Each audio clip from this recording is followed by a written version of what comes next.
Hey.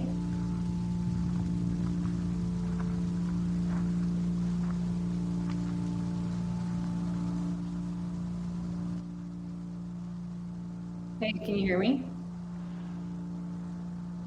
You're muted right now. You want to change your mic setting. I have a lot of hum on my side. Do you have that? It's the background music. Okay. It's like, That's called ambient music. oh shit. That's hilarious. That's great. I mean, it's like, it's successful ambient music then, right? It's just literally ambiance. Yeah, you know. Anyway, how's it going? It's going good. They're replacing a portion of my street. So I have like I have ambient music of my own. I have like sporadic construction noise. So just fine. That's New York constantly. Yeah. So I'm there with Kansas, not so much. It's sort of like, there's some construction. Everyone's like, what? What's going on? We gather around and see what's up. Yeah. Makes sense. Well, I guess shall we just dive into it? Let's do it. I mean, I've seen you around here a lot. I'm sure everyone else has. But why don't we just go from the top? You've been around Urbit Foundation and Tlon. Tell us a little bit about the gravitational pull of Urbit for you. Wow. I like how you wove the gravitational pull in there. So the short version is I come from I'm a self-taught engineer is like probably too grand of a term. Like technology, I have no real background. I came to it mostly from, I started as a musician and I actually originally started programming to write like Ableton Live plugins. Oh, basically. sick. So I actually just kind of like learned to program in the context of like creative things, for lack of a better term, which is interesting because it's sort of like, it's sort of got this like, it's a very like hacking together things. Like once it works, it's like, who gives a shit why it works type mentality. And also it's a kind of programming and like technological fiddling that's, it's interesting because you're not trying to do things always like the most efficient. You're trying to do it like in the most like a distortion pedal, for example, is like it like literally is a bad circuit, right? But Yeah. it creates something that is a creative sort of addition. It's a long way of saying that's the kind of background in terms of technology. That's where I come from. So I don't really have any real engineering background. I kind of just lucked into being in the industry in a more professional way because I worked at this company called Applied Minds, which is actually half JPL engineers and half Disney Imagineering people. And it was like a creative technology play. That's what it was about. And we did contracts for like the DoD, we were like Palantir before. Well, we put all that creative knowledge to like mostly evil purposes. But like, so I was working there and then Urbit kind of came on my radar. And I think immediately the aesthetic that Galen, I mean, mostly Galen at that time had kind of cultivated, plus the way it fit in with the actual code and a lot of the kind of fundamentals, let's say, of Urbit really appealed to me. So I'm like one of those people that like got like bewitched, by the whole thing. And then I just reached out at a very opportune time. And it just happened to be like they were growing, Tlon was growing. They needed someone like myself who had like done more client work, done some management, could like kind of wrangle things a little bit more. Yeah. And that's kind of how I got involved in a more professional capacity. And then, so I worked at Tlon for a few years, kind of just took that, was there for that becoming like from like literally 4 people, one of whom lived in the closet of the office, to like, the offices they now still occupy, so like that whole thing. So I was there. Yeah. And then I came to the foundation really to kind of like continue what I had done at Tlon, which is just, I'm interested in people using Urbit for real things. And that to me is like a thing I do now in like a broader capacity, not just for, because Tlon's stuff is going very well. It's almost like, it's kind of like a lot of the things are really humming. And so it's kind of like helping other people in the ecosystem do that, is how I see it. Yeah. No, we definitely need more companies in the ecosystem for sure. Yeah. And I mean, I would even say, and I'll give you this spiel more later. It's like not just companies, I feel like that's kind of like a little bit, I mean, an, it's like a way of thinking that I think is kind of like, I think holding Urbit back a little bit. And show, this has to do with the group, so I'll show you more, but it's sort of, Right. you know, it's too like grown up. Companies are so fucking grown up. It's like, oh, he's like, if you think about what it takes to start a company, it's like there's like all this junk. Sure. I mean, there's a lot. I mean, Urbit requires an entire ecosystem around it. Yeah. And that takes Exactly. all kinds. Yeah, exactly. Not just Exactly. companies. Yeah. Yeah. Totally. Are you still doing the podcast too? Weren't you podcasting? I am. Yeah. So I do, as part of my work at the foundation, I do a podcast called 0K. And that's mostly the way we've been doing it is it's interesting. Like, I don't think I've ever said how I consider it, but it's basically like being an Urbit developer is a lifestyle, it really is. And I think it's kind of like, so I really wanted to showcase more developers and kind of like how they thought about the project. And I wanted to also show it's like, I think sometimes people, even developers, consider themselves to be like purely rational agents or something. Like they're just kind of like instrumental to getting the code out. And I wanted to kind of show it's like that's clearly not true in Urbit, right? It's like people have like a very like strong creative attachment to the project. And so I kind of wanted to demonstrate that. So it's mostly technical, or mostly like quote unquote developers and engineers and stuff like that. Yeah. Cool. Well, maybe to get into it, what do we call this group? Is it Step Engineering or is it BlimpDAO?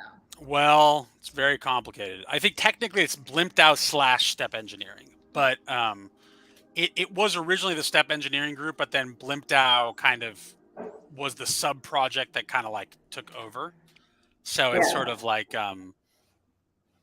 it's sort of like I'm trying to think of like a non-tumor metaphor, but BlimpDAO kind of expanded, right, to be the whole group. Yeah, it's subsumed. Yeah, exactly. Subsumed. Yeah, I was thinking about, remember in Total Recall, like the guy who lives in the stomach.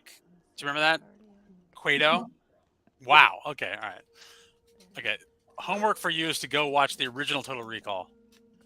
I can't do. Although lately I've just been watching Mars movies. All movies have to do with Mars. Dude, it's about Mars. Are you joking me? It's about fucking Mars. Well, then I think this one was on the list. We have like a whole list going, and I think in Tlon Local, if you go to Local Memory, I have a call out for Mars.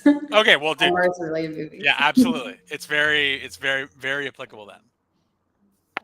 Cool. Well, fun. So then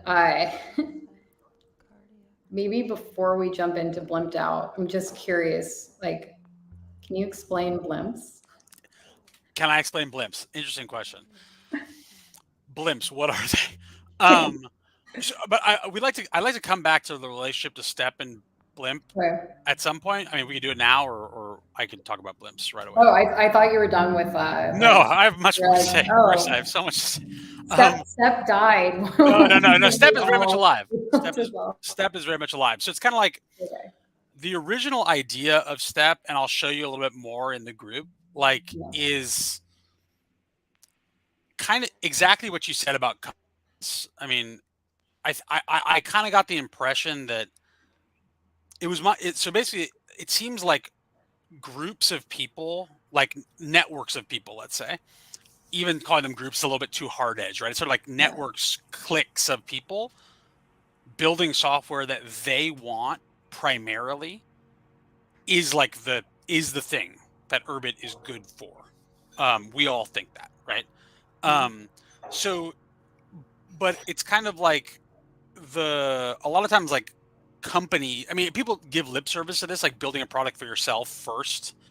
But I think in reality, someone's like, I want to start a company. A lot of times it has this connotation of like this market that's bigger than you and your friends, right?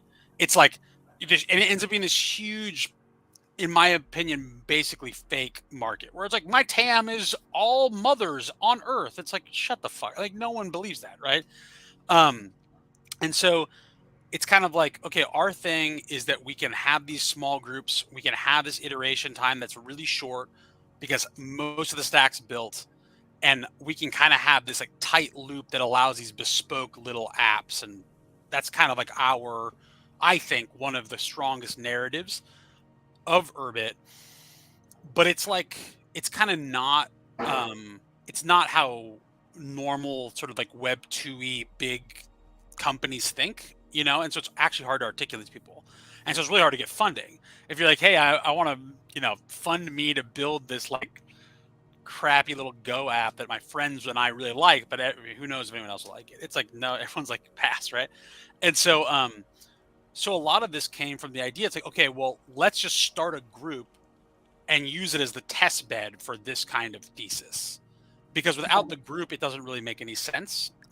This is basically what Tlon did and is doing in a lot of ways. But I'm sort of like, okay, well, I'm not at Tlon anymore, and I have all these other different non-Tlon people. So like, let's do it that same way. Have a group that is a test bed for this exact kind of thesis of building this stuff for ourselves first, and also to test how we can make like incursions into the clear web. Like, how can we like have a group that has a presence in the clear web and brings people on, right? So that's kind of what Step was originally about. And Blimp was like, you know, BlimpDAO is kind of like the first biggest thing out of that mentality. So that's kind of the relationship between them. Right.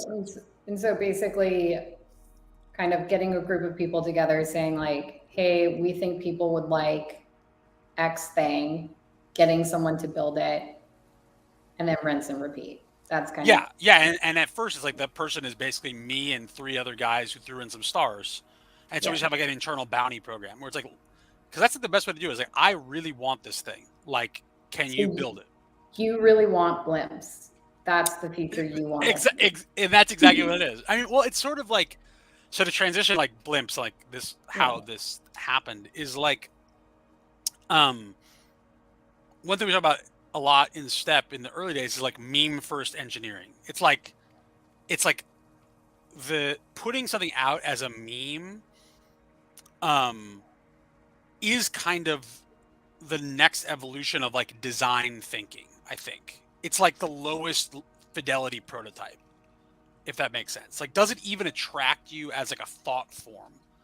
Not like, you know, it was like, if you like, I don't know that much about design. I like watch those like John Maeda YouTubes like fucking 10 years, right? Like that's all I know. Yeah. But it's sort of like that thing where I put out this prototype, and it could be paper, it could be low fidelity, whatever. And we see if it has traction, right? If it has like a traction to people, even as an idea. Because if it doesn't have any traction to anyone as an idea, it's not gonna like, it's not worth devoting all this fucking time to doing. I'm sorry, I'm cussing. I don't know if this is a family show. I think we've turned the settings to no children. Okay, all right. Children, plug your ears. Yeah. And so it's sort of like the next evolution of that, like that we have now, is what I would call meme first engineering, right? Where it's like you can just literally make something up, seed it into the noosphere of Twitter, of all this shit, and see if it like sparks something in people. And if it does, then you follow through with the big investment of time and energy. Yeah. Does that make sense? Or I mean, it's like even like just the act of like the hyperstition of just like putting it out there like as a thing that exists. Yeah. It exists, right? Yeah. It's funny. Hyperstition is like basically the like dude term for what chicks of my era call, you know, intention set. It's like the exact same thing, right? But it is the same thing, right? Yeah. It's a rebrand. Hyperstition. Yeah, it's the secret. Literally, it's the fucking secret. I don't know why. Anyway, whatever. Nick Land read The Secret and then like rebranded it. But I think so Blimp started, and so what I like about that, what appeals to me about that also is that like jokes are a meme. If that makes sense. There's exactly something like close between humor and like memes, right? And that it's sort of like this this like relationship between something being funny and it like catching into your mind and then you repeating it, right? More so than like other emotions. So I mean, it's like this is like an obvious point, but memes are generally funny, right? And so it's sort of like, this is a long way of saying blimps started as like this joke in a shuttle from at the volcano summit in El Salvador. A whole bunch of us were in this shuttle that took like 2 hours to get from this volcano, literally a volcano, down to the San Salvador airport, and we were just, you know, tired and somewhat hungover and just kind of like bullshitting. And we talked about blimps for like literally probably an hour and a half of the 2 hours, right? And mostly just like as like just bullshitting, but it's like it's just one of these things where you're like, as you go through it, and we kept talking about it, right? And it's like it's just a bizarre thing, and you're like, okay, well, this has this kind of appeal at some visceral primal level where you start thinking about it and you can't stop thinking about it, because it's sort of like a joke. Blimp is a funny word. It's like it comes down to that. Like blimp is like a poetically, it's like a round, it's almost like an onomatopoetic. Yeah, it's like it's got this like sort of like, you can imagine blimp being the sound when two blimps like hit, if that makes sense, like blimp, right? But just that, and you start thinking about it, and you start thinking about like the history of the blimp and like how it used to exist and doesn't exist anymore, and it's like has everything to it in a lot of ways. It's got this like the future we were denied type thing, in that like literally it was a huge fucking thing and then it just went away. And then also you start looking into it, and it's like it is interesting, the history of why it doesn't exist anymore. And it's sort of like, so it lends itself very well to this kind of like parallel universe thinking. So it expands basically. Sorry, this sounds a lot like I started the Apple TV show that's about basically like, what if we lost the space wars? Okay. And like, this sounds really similar. It's like, what if we hadn't had the Hindenburg situation? Like, yeah, just asking questions here. Yeah, but it's true. But it lends itself very well to that, because it's like, and also it's like when you look into it, I think that the Hindenburg was not it was basically a media created panic, if that makes sense. Like, it's like things fall apart, bridges fucking collapse, cars. It's like, so what people react to is the media portrayal of something more so than the actual event, right? So even at its core, it's like media event, but it's also like, you think about the fact that they used to moor blimps on the Empire State Building. Like, you could be living in a fucking world where you look up and there's skies full of blimps, right? Like, and that's like a side, like that timeline split off like half a century ago, not that long ago, right? Yeah. And so it's got this, so it's funny. I mean, I guess to pull out, it's like, yeah, it's a joke, but it's also like, once you start looking into it, you're like, oh shit, this has got some like richness to it, which makes it like the perfect meme at a certain level. But I also like that it lends itself very well, and you'll see a little bit more, like, into being like, I tell people a lot, I always like the sensation of not knowing if something's a joke or not. It's like one of the best feelings, you know what I mean? Because you're like, it's so much more fun than just being like, oh, is it a joke? It's a joke. Then I'm safe. Yeah. But like, because as long as people don't know if it's a joke or not, it's like there's that tension. And that's, I think I was like, oh shit, like there's other companies working on blimps, like for real, that we can be teaming on. I mean, it's like, this is like, and so it started as this joke, and then it had this shred of reality. I'm like, okay, let's just connect these two things, right? And that's kind of what BlimpDAO is. I absolutely love that. Are you sold? Yeah. I'm like, when are we writing? Where are we writing? We're going nowhere fast. Assembly 2023.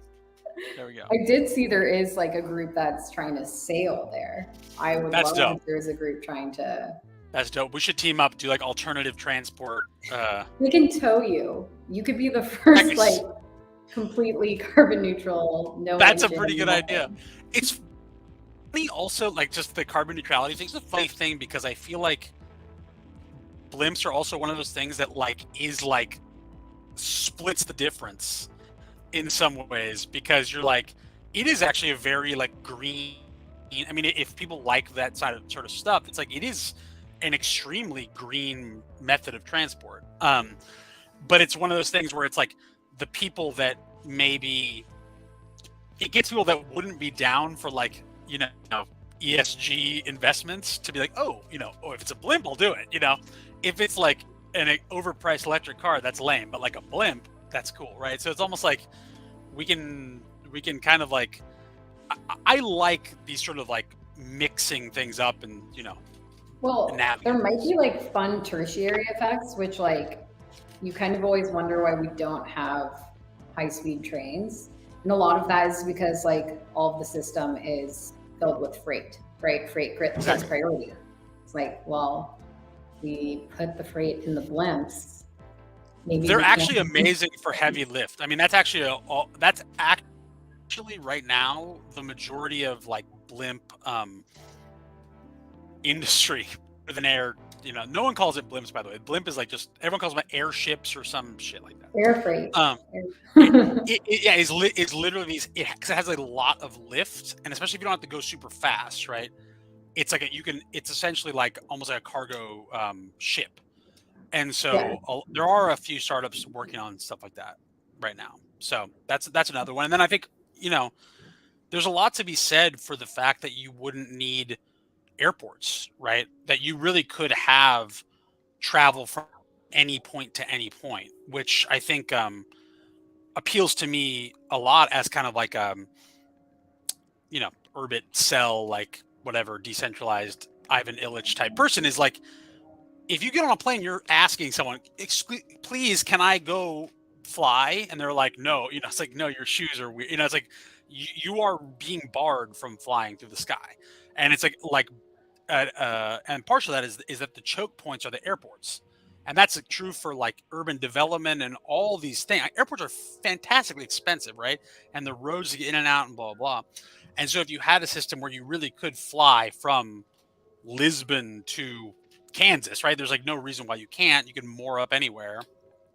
It changes where people can live. It's a whole new world, Marissa. I'm in. Blimp pill. Blimp pill. Well, now that we're all blimp pilled, let's take a look at the group then. Let's do it. Okay. So I'm presenting. Okay, I am presenting. Yeah. There we go. So let me start by saying one of the things that we did is we set a URL or a domain to redirect to our Lure link. So if you go to blimp.zone, it'll take us to our Tlon Lure homepage. Right. So that's how we've been onboarding people. So that's kind of another thing that we like, is like to have the ability to like drop people into the public groups very easily. And so Tlon's been that easy, but like redirecting from a memorable URL is of course a lot better than whatever it is now. So we've also been doing a lot. We have an event coming up on Saturday, not tomorrow, but the day after, and we're using like fun QR codes that have like designs in them and stuff. You can do all sorts of things to read. You don't have to like take the Lure link at face value. Exactly. So we did the same thing where we had a few flyers that went up during Praxis week before the toxic airborne mass descended on New York, but where we basically had like some wheat paste that had QR codes that went to the blimp.zone. I love that aesthetic. I think it's like such a cool, and with roles now, the fact that I can just drop people, all groups can be default public basically. If you set your roles correct, it allows people just to like get started right away. So So maybe like if we pretend I'm a new user, you know, I just spoke with you at a party. Yeah. I'm blimp pilled. Okay, what do I get dropped into? How does this work? How do I start to explore? Yeah. I'll show you right now. It's a little bit confusing because I'm an admin, so I can see everything, but Yeah. I'll try not to dox anyone. But so this is what you're seeing on the left is kind of like all of our areas in step. So we had like a few different projects there that I'll go into just cursorily, but so you're dropped into when you come into the BlimpDAO group, you're shown Agartha Youth Blimp Core, which is kind of our main public channel, where we do a lot of stuff. And so this is kind of where we share just generic everyone posting about blimp stuff. This is loading very slowly, but what you're seeing right now is I found some stationery at the local stationery store that has blimps on it. It's Japanese stationery with blimp tickets on it. So the zeitgeist is real, Marissa.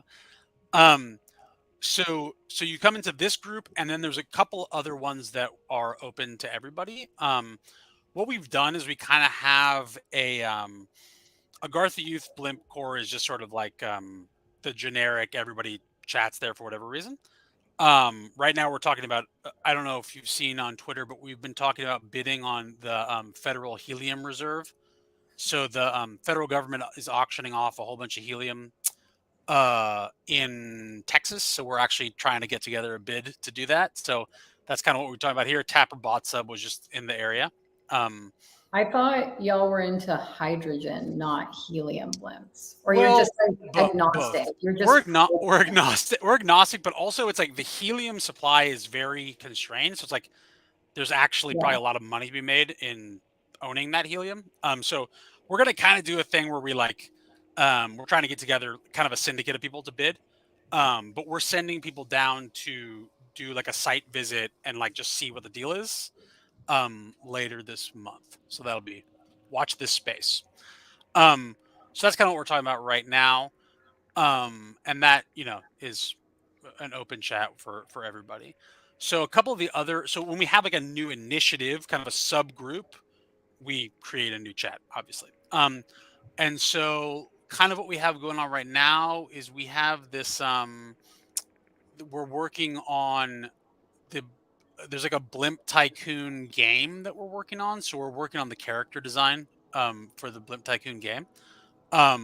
where's the game what's the general premise so far? Blimp Tycoon. That's obviously like what we're kind of trying to do an approach right now. So we have some ideas. Basically, some very generic kind of like strategy, resource gathering type games. But I think what we're interested in more is like doing something kind of in the autonomous. Are you familiar with autonomous worlds? I saw that group speak at DevCon in Columbia, and that was by far one of the like smartest. They're really great, and I think that like so some of our guys are are working whatever we're interlinked here, and so what we like that model where it's like you build the world first, and then the game mechanics are kind of secondary to the world, and I think that's actually better for like Web3 quote unquote games in general. Is like you build the world, and the sort of assets and characters of that world are represented by NFTs or by cryptographic assets, but the actual mechanics of how they move and whatever, it's like that can be all kinds of things, and that can come afterwards. So we're kind of worried more right now about building the characters and the world, and then kind of doing the game based on that. So the Tycoon as a character is kind of one that we're messing around with. So we have like various, just doing a little bit of stuff here.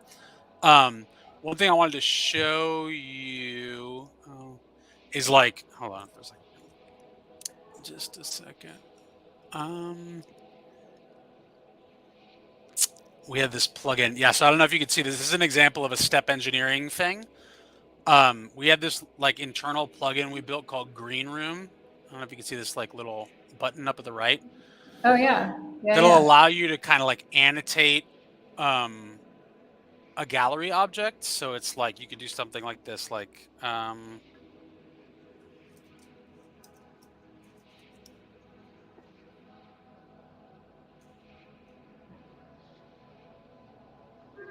You know, you can basically do comments, you can do annotations and stuff like that on the actual gallery thing, because this is something that like we wanted to, this is an example of an internal tool that we just built for Yeah. this exact purpose, because it's like really useful in this type of thing for commenting when you're sharing stuff. Can others download it? So this is actually the reason that this didn't become like a production thing that we put out is that like is the S3 issue is kind of a problem. So it's like you could share it to you could save it if you uploaded it, you can save it. Does that make sense? Yeah.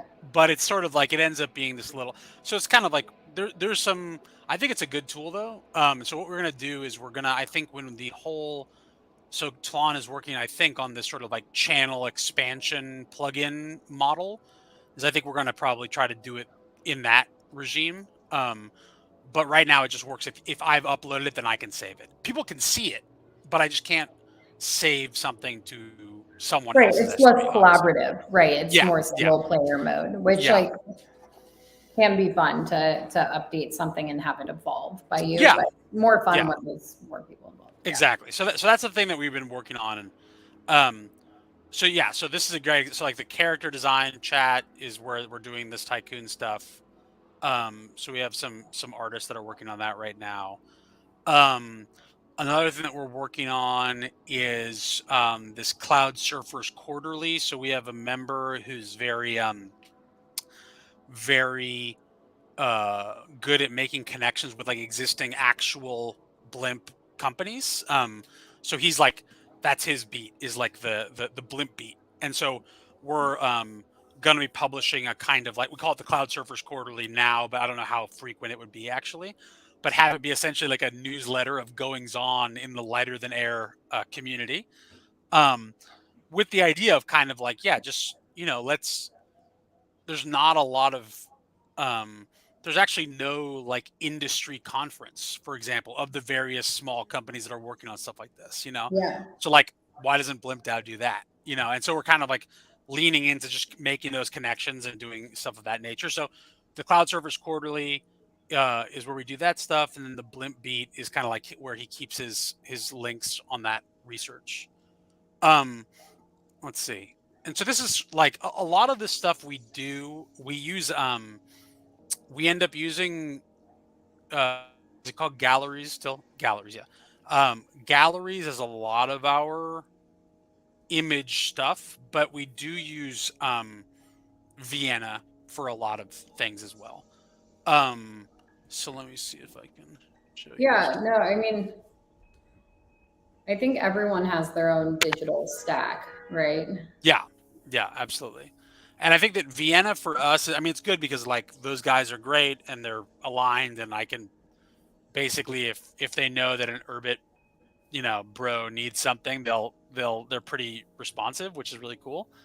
Um, Let me show you some of the Vienna stuff that we've done, and how it relates here. Yeah, so we have like a notebook that I didn't show you, where we just have all of our, we index our Vienna boards in a notebook, and then links it out, which Yeah. is nice. That's something that like I think could probably be improved. I was thinking like, for example, the like, I don't know, can you see this? Oh, yeah. Like the integration between Vienna and groups would be like actually really good to see. Um, like just having unfurls in channels, for example, or in galleries that would show a preview of the board, of the plate rather. Um, if we could on the Vienna, I could do permissioning of stuff based on groups, that'd be amazing, right? Because when I make this board, I have to go add all of the guys in the group that want to edit manually to each plate, which is a pain in the ass. Yeah. But it's the kind of thing where it's like, that's just a list of IDs. So if we could do stuff like that, that would be really good, because this is still the best in a lot of regards. Because that's also why that green room thing, we didn't really go that far, because Vienna doing a lot of what we needed.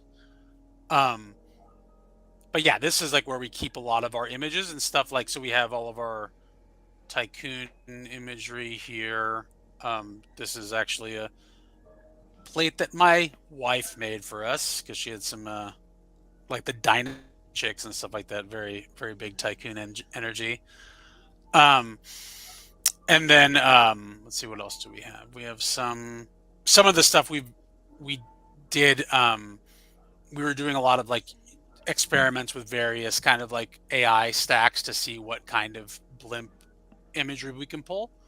Oh, that's So we just awesome. did a whole bunch of stuff like this, which is very fun. I mean, like a lot of this stuff needed some post processing, so we actually have another group that's working on a back end stack to build basically just generative blimps, which is its own thing.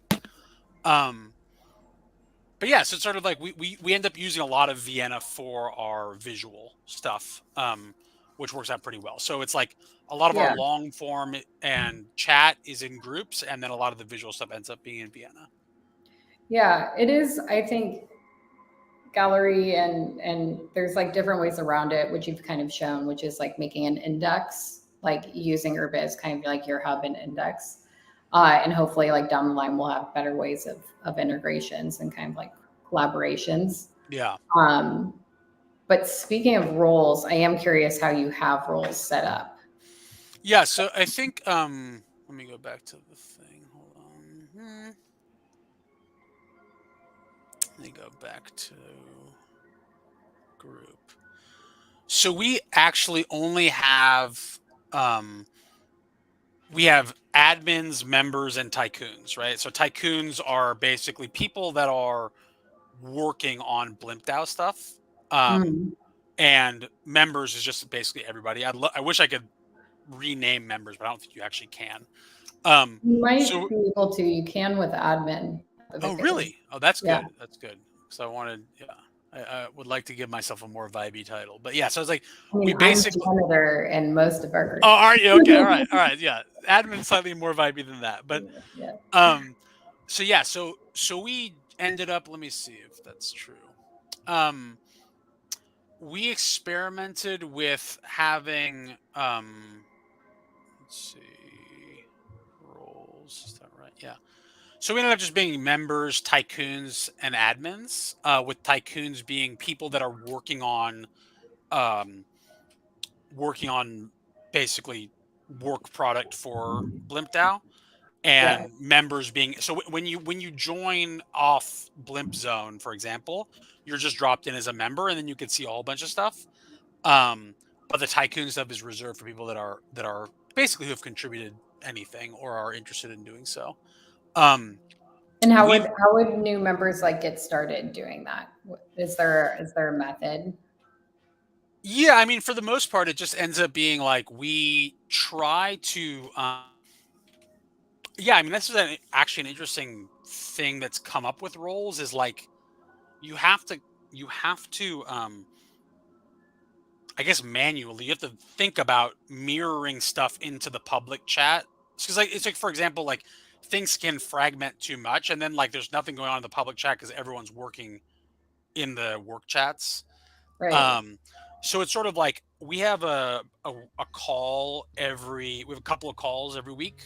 So it's sort of like after those, I like to do kind of like update everybody in Agartha Youth just to kind of like make sure everyone sees what's going on. So for visibility. Yeah. And then usually if people show interest in doing something or like, want to follow up on something, I'll elevate them out of Agartha Youth into the tycoon role. So it's sort of like, and then sometimes I'll have people.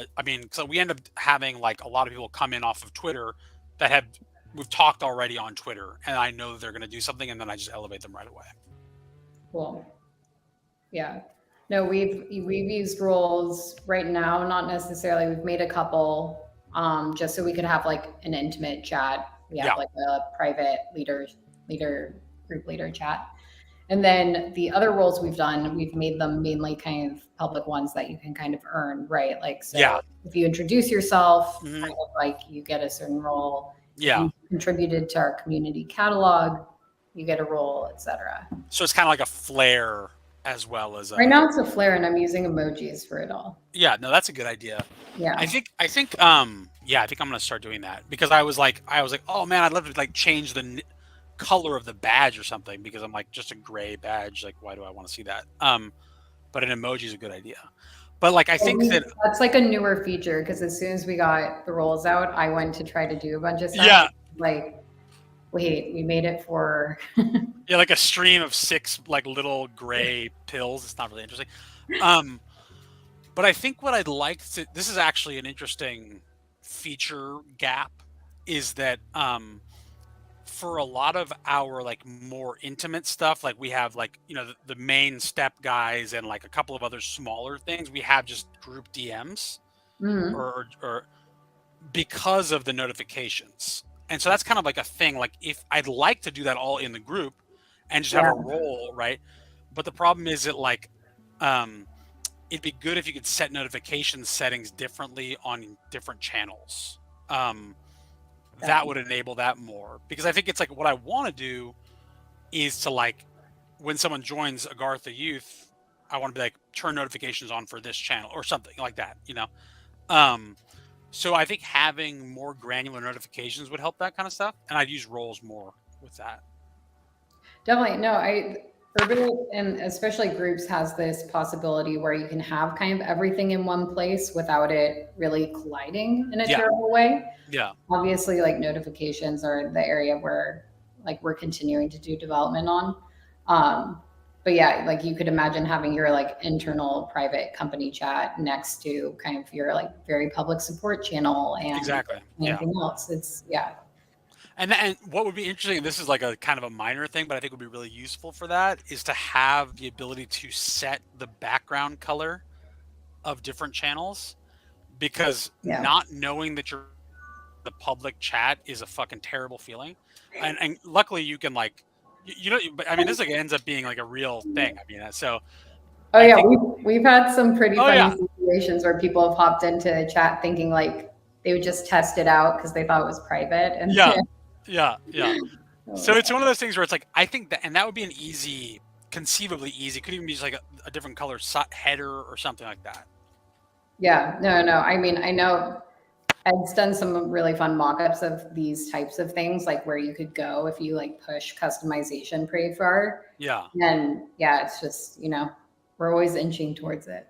Like, well, and I think also like, yeah, I mean, exactly. And one thing I think if like roles, if we could programmatically change roles, like if you had some little rule builders for that, like that would be fucking amazing. Like for example, like the intro, if like the pattern of like, if you post in this notebook, you get a new role. Like that's actually so simple. And if you had rule builders and a wizard for that, like it would unlock a lot of stuff. Oh, definitely. I mean, we've dreamed of this for a long time. There's a lot of really like fun things you can do. But yeah. Sky's the limit. Maybe. I mean, how do blimps do in space? That's true. Well, I mean, okay, my last blimp fact is actually like you can get blimps like basically up against the limits of like low Earth orbit, if that makes sense. So you can have blimps very, very high, and this is actually where a lot of surveillance is, like in weather balloons, or like essentially weather balloons. Yeah. So it's like like a lot of this shit, like where people are like, oh, I'm gonna like go to space. Space tourism is like launching you into like an inch of space. It's like you might as well just take a fucking blimp up there, honestly, because it's like you're like it's like a foot of difference and a totally different cost, right? Because it takes nothing to get up there. Telling you, blimp. The answer is never not blimps. Truly. I'm like, can you do medical tourism on blimps? Because they're like so much more spacious. Like, where are you? Kind of. Also, altitude CO2 has been shown to have protective effects. So people at higher altitudes live longer. So why not just live in the blimp, Marissa? Blimp life. Blimp life. It's you see what I'm saying? It's a comprehensive lifestyle. Oh my god. Well. On that note, I mean, like we've kind of like gone in a little bit to like how you think about building community, but I'm also like curious, like what have been the biggest hurdles to like getting BlimpDAO started or getting step engineering started, or like what do you see as hurdles down the line? My time, basically, because I think it's like Urbit is amazing. Urbit is totally sufficient for a lot of community building stuff. It already has a lot of like the fact that hosting is as easy it is now, that Tlon did that, is just like people can't point at that as being the blocker anymore, I think. Yeah. And so the groups I want to build are not a zillion people, right? It's like 200 people that are all like working towards the same goal. So I think for that kind of stuff, like I don't think the problems are these big scale problems that everyone worries about. It's like literally just like normie community management type shit, which takes time. Yeah. I was looking at the differences between like Slack's app integrations and Discord's like bot integrations. Yeah. And we really have more of the like Slack issues where it's like, yeah, these are teams, communities of people coming together. We're not the full like stadium model of these. Yeah. Which does not interest me at all. And I think it's like that, maybe other people it does, but for me, it's not. I mean, I think I'm very much like, I think about this like tight communities, like basically what I call subcultures, which is like, I mean, you know what a subculture is. It's like that's where all the alpha is, not like in having explain subculture.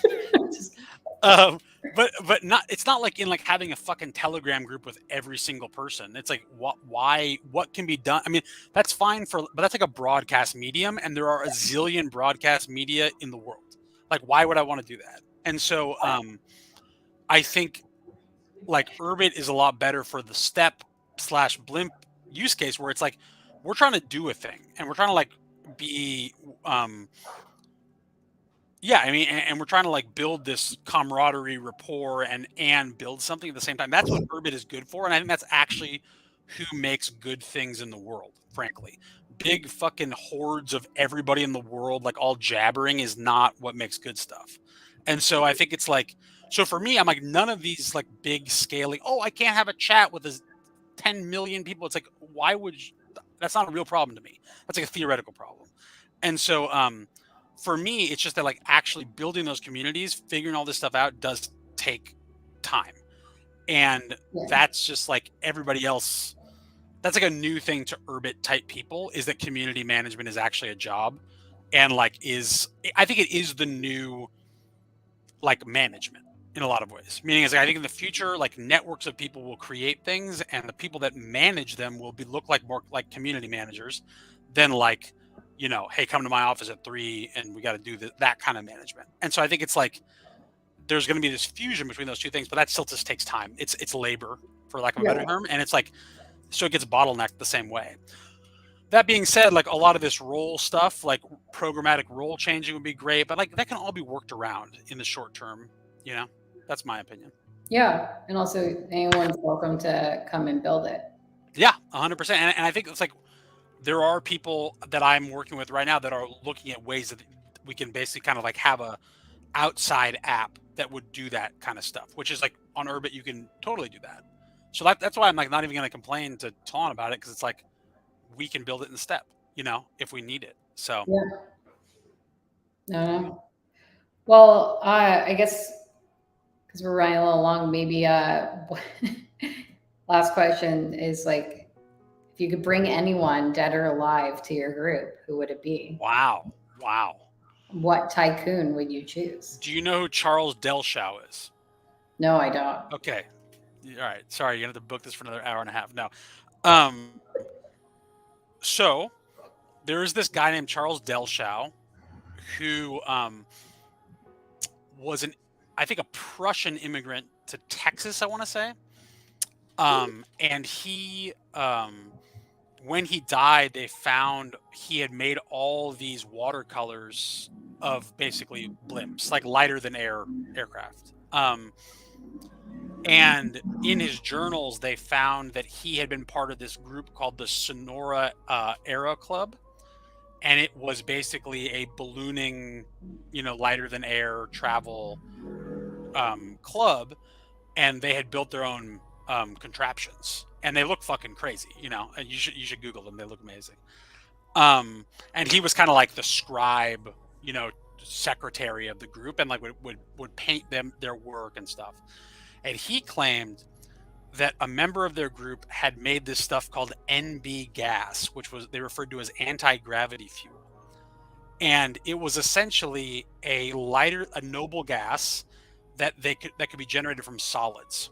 So it's probably like ammonia gas, but it made it so that basically you could have unlimited lighter than air travel, without mining, without helium, without hydrogen, anything like that. So to answer your question, I mean, Charles Delchaux. Obvious answer. Now that I've heard it. In retrospect, so obvious. Answer the obvious answer. That like a lot of things becoming clear. and Guy Fieri, obviously. I mean, you have a blimp, so it's like he's got you can fit a lot of people in there. Exactly. Guy Fieri has like a ebullient energy, sort of like a devil may care tycoon energy, I think. I mean, definitely a tycoon of the food world, Yes. So I think it's like Anthony Bourdain, force of gravity, like depression, downturning, just sort of like, self-serious. Guy Fieri, creature of the air, ascending. You know what I mean? Even his hair is kind of like got that like Dragon Ball Z character. That's perfect. We're going to end right there. Ascendance, Guy Fieri. Exactly. Anthony, thank you so much. Scene. Yeah, exactly. All right. Well, this is fun. Super fun. Thanks for showing us. Come to assembly. There will be a BlimpDAO party. There will be a nude sushi bar. Well, you heard it here first. All right. Bye. See you soon.